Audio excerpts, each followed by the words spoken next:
Passar a palavra para o nosso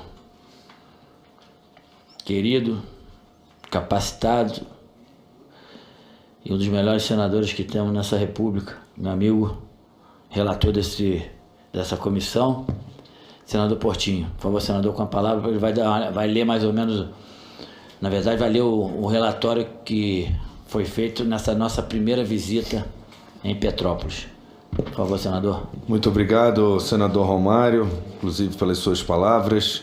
Vou pedir aqui cerca de 10 minutos, até para o alinhamento de todos, não só que estão presentes, mas também que nos acompanham, e também para externar e prestar contas da nossa primeira diligência no âmbito dessa comissão, que parte, naturalmente, de uma visita em loco à cidade de Petrópolis. Essa diligência ocorreu no dia 17 de março passado, na última quinta-feira.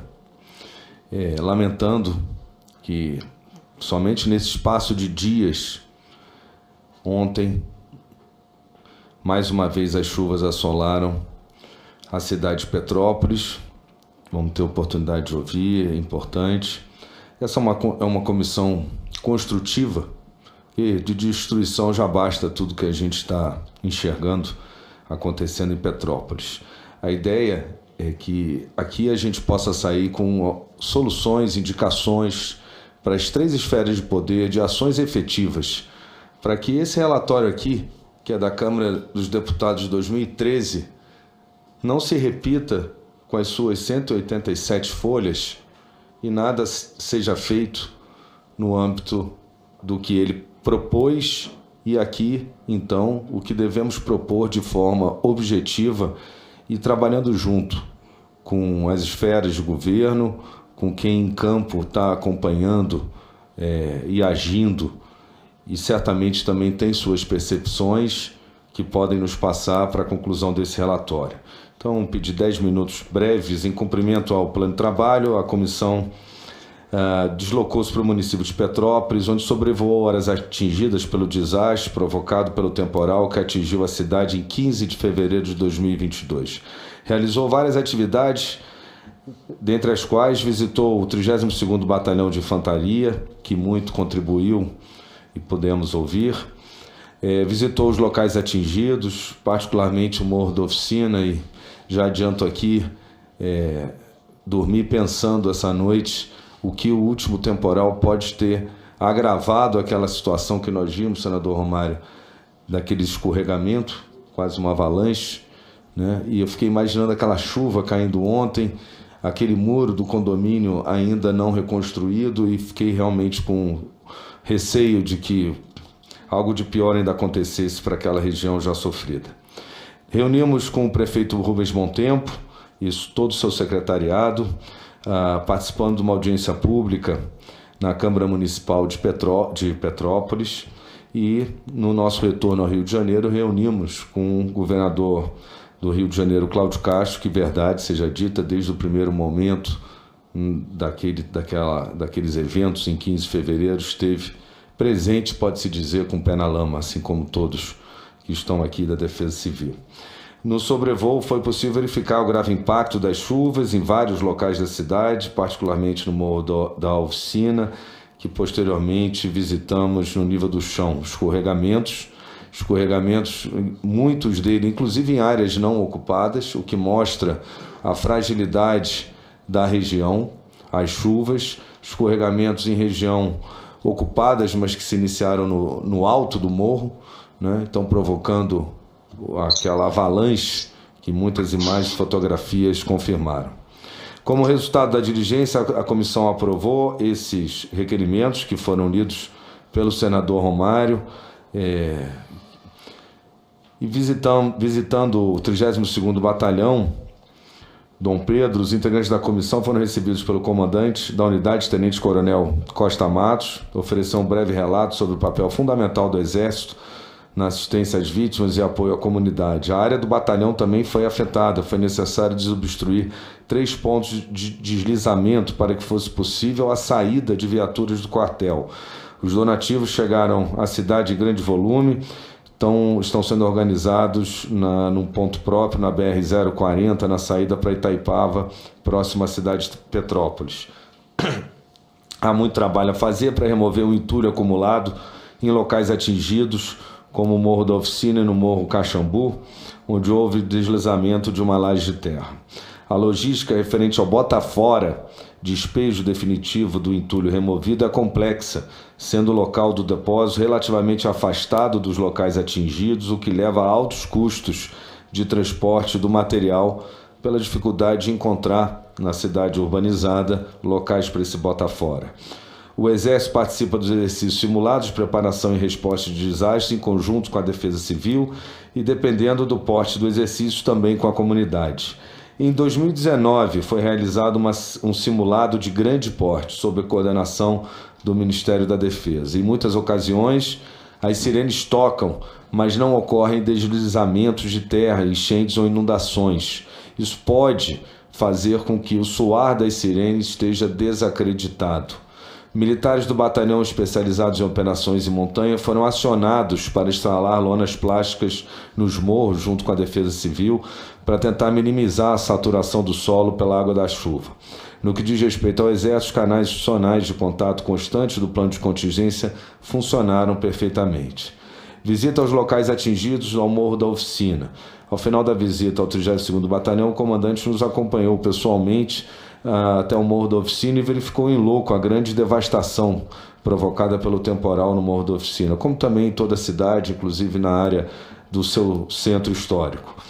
Entre os escombros havia um relógio de medição de consumo de energia elétrica, o que confirma que mesmo as ocupações em área de risco contam com fornecimento de serviços públicos. Esse fato, estimulado pela legislação aplicável às empresas fornecedoras, pode contribuir para a ocupação de áreas de risco. A poucos metros do local do deslizamento da encosta existe um conjunto habitacional do BNH da década de 70. O muro externo desse conjunto foi parcialmente destruído, mas os prédios não foram afetados. Em pelo menos uma casa próxima ao local do deslizamento, verificou-se a presença de moradores, mesmo depois, o que indica que a localidade pode não ter sido completamente evacuada ou, que é o que me parece, os habitantes já procuram retornar para as suas casas. Isso pode ocorrer, inclusive, é verdade, pelo receio de saques àquelas residências que estejam desocupadas, mesmo permanecendo intactas.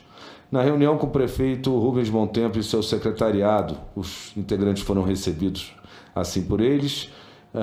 Em conversa informal anterior ao início da reunião, o secretário de Defesa Civil e Ações Voluntárias do município, Tenente-Coronel Bombeiro Gil Campos, informou: o temporal de 15 de fevereiro de 2022 foi totalmente atípico e inédito na história recente do município, pelo fato 260 milímetros, em um intervalo de aproximadamente 6 horas, mas concentrados nas primeiras 2 horas. Fazendo só uma comparação para nivelar aqui o conhecimento, a comissão que foi formada em 2013 na tragédia também em Petrópolis, que atingiu o bairro do Quitandinha, Alto da Serra e municípios e bairros semelhantes, o desastre naquela época foi em 17 de março de 2013. Choveu 437 milímetros no período de 24 horas e 144 milímetros em 3 horas. Nesse foram 260 milímetros em aproximadamente 6 horas, mas concentrados nas 2 primeiras horas. Então, é possível ver que o evento que ocorreu em 2013 ocorreu uma incidência de chuva ainda maior, mas neste aqui me parece que a concentração nas primeiras 2 horas foi superior ao passado, até uma questão que depois eu gostaria que Vossa Excelência pudessem confirmar. Nesse caso agora mais recente, o temporal começou por volta das 16h30, quando as pessoas já começavam a retornar para as suas casas após o dia de trabalho. Há relatos de pessoas que não deixaram suas casas, mesmo com as sirenes tocando. Um morador chegou a ligar para um familiar e recebeu desse a orientação de permanecer em casa. O radar disponível na localidade não é capaz de identificar com precisão todas as dimensões de nuvem e, portanto, o volume de chuva que ela pode provocar. Existem equipamentos de procedência japonesa ou israelense que podem produzir alertas mais precisos em relação ao local exato da precipitação e com antecedência de até 4 horas. Contudo, equipamentos como estes não estão disponíveis no Brasil, apesar do custo relativamente baixo, cerca de 3 milhões. É fundamental realizar um trabalho de conscientização da população sobre a importância das medidas preventivas e preparação para os desastres. O ideal é não mais permitir a ocupação do Morro da Oficina. O prefeito Rubens Bom Tempo deu início à reunião com uma rápida apresentação dos secretariados que participavam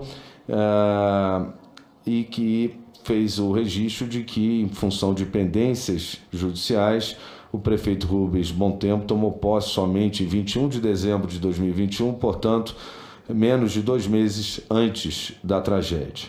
Em 1º de janeiro de 2022, ocorre uma primeira chuva forte. Ainda em janeiro, na primeira quinzena, verifica-se uma chuva de 300 milímetros em 3 dias, o que levou o município a declarar, já naquela época, meados de janeiro, situação de emergência, que deixou 70 pessoas desalojadas. O Ministério do Desenvolvimento Regional reconheceu a situação emergencial declarada em 7 de janeiro e houve autorização para saque do FGTS, mas para localidades distintas daquelas mais atingidas no temporal de 15 de fevereiro. A chuva de 15 de fevereiro foi atípica, como ocorreu no horário do rush, carros e ônibus contribuíram para obstruir o deslocamento de viaturas de emergência. A cidade ficou sem luz e perdeu as comunicações. Faço o registro que exatamente a mesma descrição há no relatório de 2013, onde foi anotado que os deslocamentos de emergência também foram prejudicados e pelas mesmas razões. Como a chuva continuou após o anoitecer, somente no dia seguinte foi possível obter um quadro geral dos estragos do temporal. As áreas mais afetadas distribuem aproximadamente 100 km², em especial no primeiro distrito. Cerca de 3.500 pessoas ficaram desabrigadas e desalojadas. Enfrentou-se então a necessidade de eleger prioridades. Resgatar as vítimas, primeira, desobstruir as vias, segunda, restabelecer os serviços essenciais, a terceira prioridade.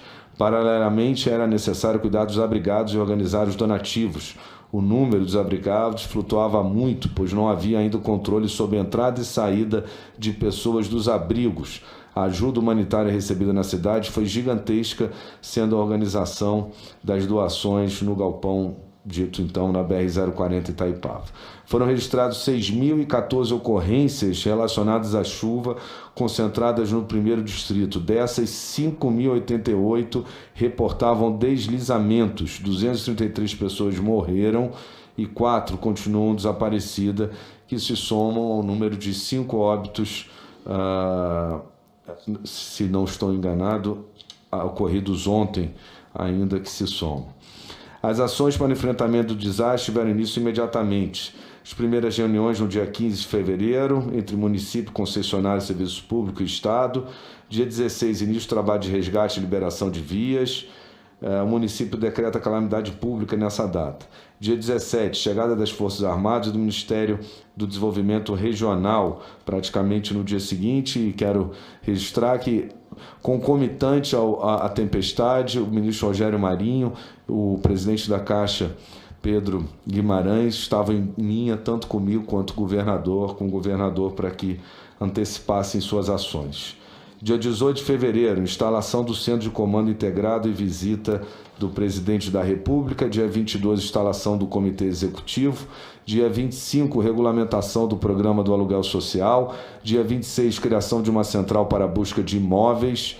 Dia 15, aquisição de imóvel para abrigamento de famílias.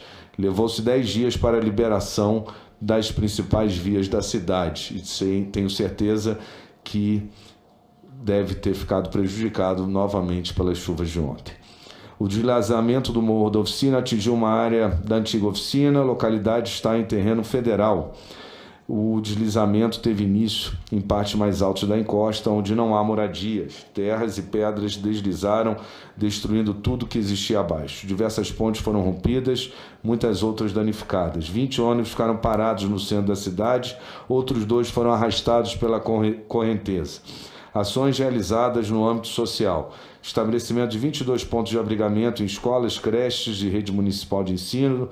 Durante o dia, as crianças de alguns abrigos seguiram para atividades em outras escolas. Já havia 450 aluguéis sociais concedidos. O valor originalmente proposto pelo Estado era de R$ 500.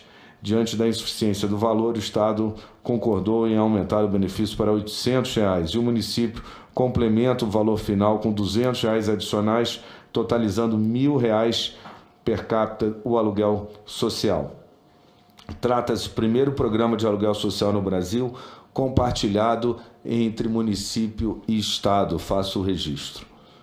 A Prefeitura adquiriu com 30% de desconto em relação ao valor tributável um imóvel desocupado no centro da cidade para atendimento de 32 famílias, já resultado da sua primeira busca ativa por imóveis. Cadastramento de pessoas desalojadas e desabrigadas. Criação do contrato de garantia. Segundo o prefeito, os proprietários de imóveis não querem fazer contrato com o governo. Preferem celebrar contrato diretamente com o beneficiário do aluguel social. Então, nesse caso, a Prefeitura oferece as garantias necessárias à celebração do contrato de aluguel entre proprietários de imóveis e beneficiários do aluguel social. Talvez a partir dessa iniciativa inovadora a gente possa avançar com uma lei de locação social. Aulas voltaram 85% nas escolas em 7 de março. Acredito, como disse o senador Romário no início, já estejam prejudicadas novamente pelos temporais que atingiram a cidade ontem. Ações realizadas no âmbito da infraestrutura, celebração de convênio com a Frente Nacional de Prefeitos, por meio do qual Petrópolis recebeu ajuda das prefeituras, especialmente Rio de Janeiro e Niterói.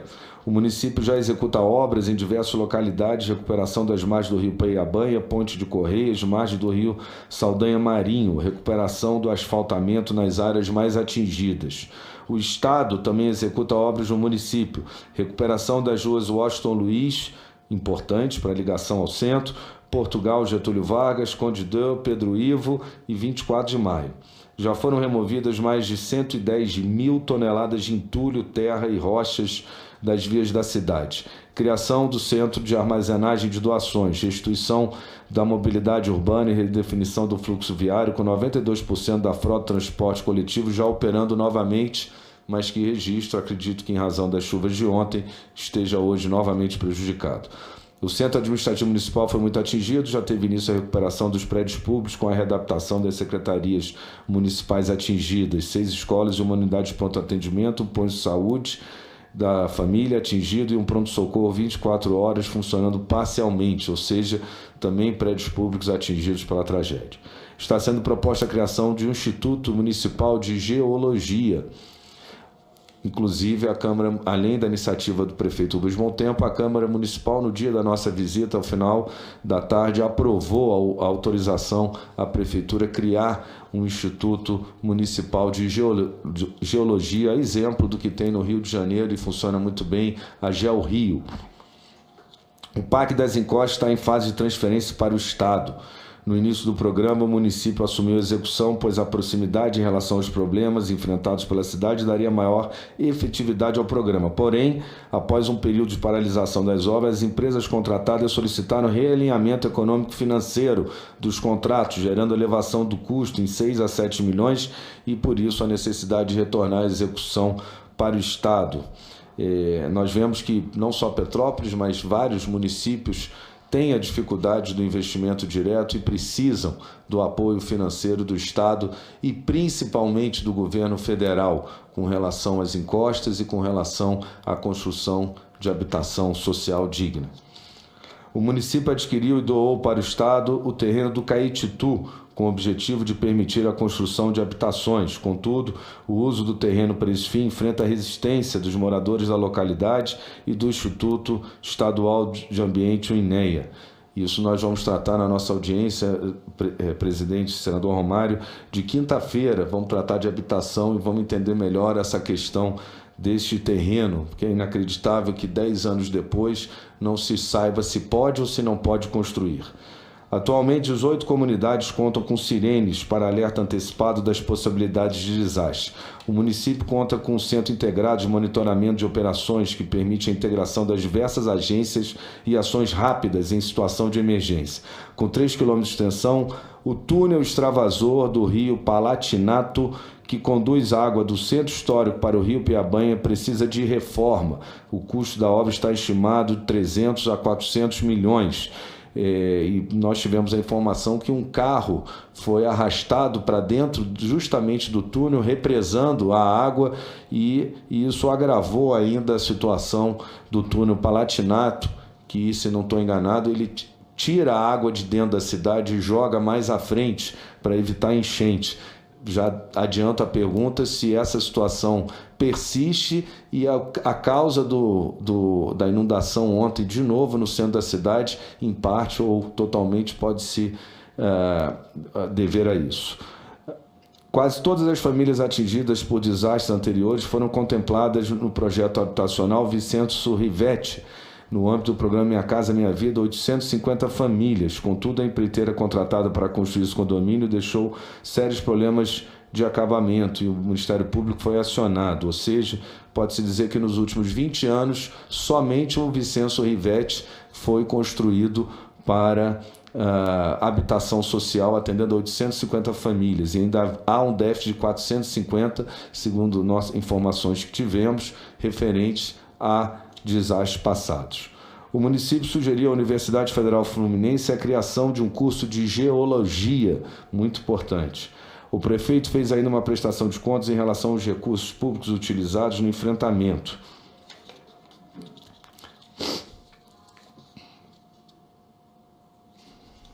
O prefeito entregou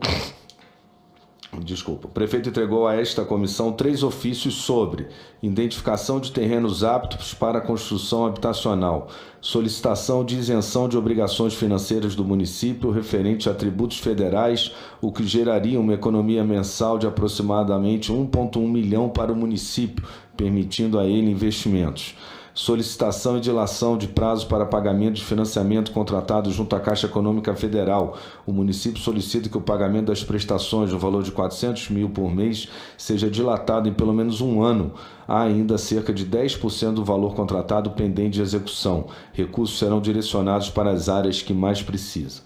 O prefeito encerrou sua apresentação ressaltando a importância do Sistema Nacional de Proteção e Defesa Civil para a presteza da resposta do poder público e pedindo especial atenção ao Morro da Oficina, por ser uma área federal.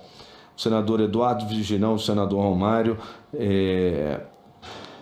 reconheceram que a saúde mental da população é um desafio de grande importância que vem se revelando aos poucos em toda a sua dimensão.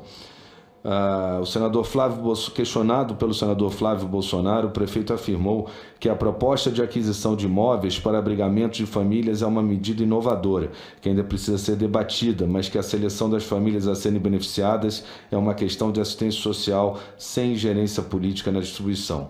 Pode, inclusive, tornar-se um instrumento indutor de reurbanização de áreas que ficaram abandonadas. O chefe de gabinete da Prefeitura demonstrou preocupação com a recuperação econômica do município e disse que este elemento será incorporado às versões atualizadas do relatório que ele promete apresentar em 60 dias. Questionado pelo senador Eduardo Girão, o prefeito afirmou que, no campo de turismo, o grande desafio é reviver a imagem de Petrópolis. A Secretaria de Cultura informou que cerca de 18 mil livros históricos foram danificados. Destes, cerca de 2 mil podem ser restaurados. Durante o almoço, um encontro informal com o empresário que possui uma editora e emprega cerca de 350 trabalhadores e trabalhadoras do município, foi reportado que o pacote de socorro financeiro lançado pelo BNDES não tem produzido os efeitos desejados, tendo em vista que muitos empresários perderam tudo na tragédia e, portanto, não estão aptos a fornecer as garantias exigidas pelo banco para a concessão de financiamentos. Além disso, parcela significativa desses mesmos empresários já havia recorrido a empréstimo meio do Programa Nacional do PRONAMP, a fim de fazer frente aos desafios da Covid. Audiência pública, já finalizando aqui, audiência pública na Câmara Municipal de Petrópolis, a vereadora Gil Beatriz salientou a importância da saúde mental da população e da política habitacional. O vereador Gil Magro defendeu a elaboração de um plano de manejo para as áreas de risco e destinação de recursos para sua aplicação, para promover a habitação social segura. O vereador Marcelo Chitão indicou a necessidade da união entre todas as esferas de governo. O vereador Ronaldo Ramos salientou que o problema de Petrópolis é muito maior do que as áreas atingidas, pois ainda há muitas pessoas morando em áreas de risco. Calcula-se em torno de 27 mil a 30 mil pessoas morando em áreas de risco. O vereador Otávio Sampaio afirmou que Petrópolis é uma gambiarra que não aguenta mais penduricalho. O parlamentar de 31 anos disse que nunca viu uma obra séria em Petrópolis que tivesse real valor para a urbanização da cidade. O vereador Domingos Protetor alertou para a síndrome do céu azul e já prevendo o que aconteceu agora na noite de ontem. A síndrome do céu azul, pela qual as pessoas com alguns dias de chuva já começam a esquecer a tragédia. O vereador Marcelo Lessa celebrou as obras do governo federal em todo o Brasil e afirmou esperar que isso chegue a Petrópolis. O vereador Júnior Paixão ressaltou que há espaços para construir grandes projetos habitacionais em Petrópolis. A estratégia tem que não há espaços para construir grandes projetos habitacionais em Petrópolis. A estratégia tem que ser a implantação de pequenos assentamentos. O vereador Mauro Peralta afirmou que o poder público não fez o dever de casa, embora exista legislação que proíbe a ocupação de área de risco. O parlamentar indicou a necessidade de avançar no projeto de recuperação do túnel extravasor do rio Palatinato e estudar a possibilidade de implementar outras estruturas de drenagem na Nelson Saerp e 13 de maio. O vereador Fred Procópio reforçou a necessidade de reformar o túnel extravasor do rio Palatinato, mais uma vez o rio Palatinato, que trará mais segurança para os moradores do 1º Distrito e de Cascatinha. Ao encerrar a reunião, eu defendi a aprovação pela Câmara de dois projetos de iniciativa do Poder Executivo. O primeiro deles é a aquisição pela Prefeitura de bens imóveis para abrigamento de famílias afetadas pela tragédia, e já era aquele que foi então, até porque foi aprovado no final do dia o projeto, que será então arrematado pela Prefeitura por 3 milhões. E a criação da NFT de Petrópolis, ativo intangível análogo ao antigo selo, que permitirá a arrecadação de recursos para a recuperação da cidade. Realmente é uma medida inovadora. A Ucrânia arrecadou 34 milhões com sua NFT, que traz a memória da guerra, e Petrópolis, eu acho que precisa da memória da reconstrução, e tenho ajudado a Prefeitura, e a ideia é que num grande esforço, numa corrente solidária como tem feito, a gente possa, com a iniciativa privada, empresários, arrecadar recursos para a cidade, pensar fora da caixa. Lógico que o governo federal, estadual e municipal tem suas obrigações, tem que investir recursos, mas também tem limitações. É importante, para uma retomada mais rápida, aproveitar essa corrente de solidariedade, e esse pode ser um caminho. A reunião, para concluir, com o governador Cláudio Castro, o governador se deparou, disse ele, com um cenário de guerra, muita destruição quando chegou em Petrópolis. Lembrou que o Morro da Oficina é terreno federal. Na primeira metade da década de 70, o governo federal assentou 700 famílias no conjunto do BNH construído, indenizou outras 2.300 famílias que foram autorizadas a construir no terreno da oficina, esse terreno, então, que essas famílias agora ficaram à mercê da tragédia. O governo do estado do Rio de Janeiro assumiu a execução de 5 obras emergenciais no município, com custo estimado de 150 milhões. O custo das obras de reforma do túnel extravador do Palatinato alcança 400 milhões da primeira fase. No total, em 3 anos, a obra deve custar 600 milhões. O projeto base está contratado e, quando pronto, servirá de base para a licitação da obra. A legislação vigente exige que as obras de reconstrução obedeçam ao projeto original da estrutura destruída. É preciso mudar a lei para permitir a aplicação de recursos de reconstrução em métodos, técnicas e materiais mais modernos. Uma solução para o déficit habitacional de Petrópolis pode ser a mudança do gabarito construtivo para permitir prédios mais altos no processo de verticalização. Estudo preliminar indica que há cerca de 25 mil residências em área de risco em Petrópolis, podendo alcançar até 30 mil. É preciso buscar terrenos que possam abrigar novas construções, com a dificuldade que, quando não é morro, é vale. Assim é o relevo de Petrópolis. Quanto à prevenção de novos desastres, há 5 encostas com grandes problemas. As obras de contenção nesses 5 pontos podem chegar à casa de R$1 bilhão. Presidente Romário, esse é o relatório de tudo que a gente amealhou na primeira visita e serve de base também para a orientação às perguntas no campo da prevenção e contenção de encostas, principalmente, que é o que traz os nossos convidados até aqui. Muito obrigado. Muito bem, senador Portinho. Parabéns aí pelo brilhante resumo, podemos dizer assim, do que aconteceu nessa nossa primeira visita a Petrópolis.